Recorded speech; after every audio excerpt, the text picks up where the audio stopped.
கலப்பை மக்கள் இயக்க நிறுவன தலைவரும் தமிழ் திரைப்பட இயக்குனருமான BT செல்வகுமார் குமரி மாவட்டம் நாகர்கோவிலில் செய்தியாளர்களை சந்தித்தார்.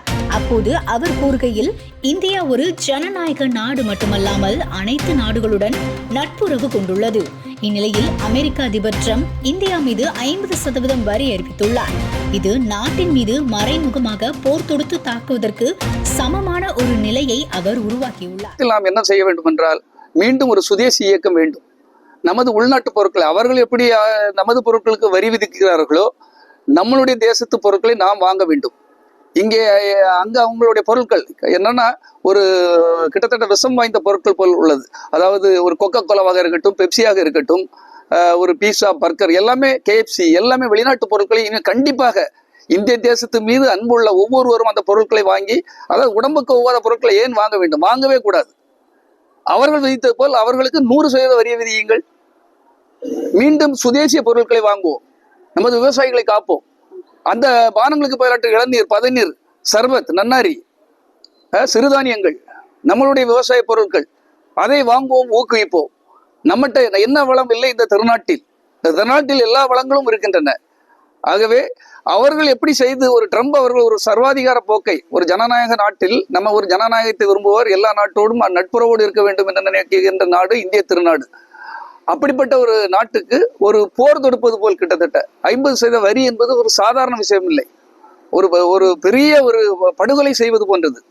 ஆகவே இதற்கு கடும் கண்டனத்தை கலப்பை மக்கள் இயக்கம் சார்பாகவும் விஜயின் புலிப்பட தயாரிப்பாளர் என்ற முறையில் BT செல்வகுமார் நான் கடும் கண்டனம் தெரிவிக்கிறேன். எந்த ஒரு நாட்டிலையுமே அதை ரொம்ப கவனித்து தான் இப்படி வரி விதிப்பார்கள். ஒரு நட்பு உறவை கெடுக்க வேண்டும் என்பதற்காக திட்டம் தீட்டி செய்திருக்கிறார்கள். இதற்கு அரசியல்வாதிகள் இன்னும் கடுமையான கண்டனங்களை தெரிவிக்க வேண்டும். நான் ஐநாவுக்கு கடிதம் எழுதியிருக்கிறேன். ஒரு சம்பந்தம் இல்லாமல் ஒரு அமைதியான ஒரு ஜனநாயக நாட்டிற்கு விதித்த ஒரு பெரிய போர் பிரகடனம் என்றே நான் தெரிவித்திருக்கிறேன். ஆகவே எல்லா அரசியல்வாதிகளும் இந்த விஷயத்தில் ஒன்று கூடி நமது திருநாட்டிற்கு ஏற்பட்ட இந்த இழுக்கை போக்க போராட வேண்டும் என்பது என்னுடைய தாழ்மையான கருத்து. விஜய் கொஞ்சம் பிரச்சனை பிரபலமா வந்துட்டு இருக்காரு. அப்ப அவரு இந்த மாதிரி கண்டனங்கள் தெரிவிக்கணும். விஜய் பற்றி நல்லா அறிஞ்சவங்க என்ன மாதிரி நினைக்கிறீங்க? விஜய் அவர்கள் கருத்து சொல்லத அது அவருடைய தனிப்பட்ட விஷயம். அவருடைய கட்சி கொள்கை கோட்பாடு என்னன்னு நம்ம அது அவரு அறிந்து இது மூலமா என்ன பின்விளைவு வரும்னு அவர் யோசனை பண்ணி செய்யக்கூடிய விஷயம். விஜய் மாதிரி உள்ள பிரபலங்கள் இன்னும் இதற்கு கோரிக்கை கொடுத்தால், கண்டனம் தெரிவித்தால் இன்னும் பெரிய அவேர்னஸ் உருவாகும் என்பது என்னுடைய கருத்து. நிறைய கட்சிகள் விஜய் பெருசாட்டே நினைக்க மாட்டாங்க. விஜயா அவ்வளவுதான் அப்படி சொல்லிட்டு ஒரு மாதிரி எல்லாம் பேசிட்டு இருக்காங்க.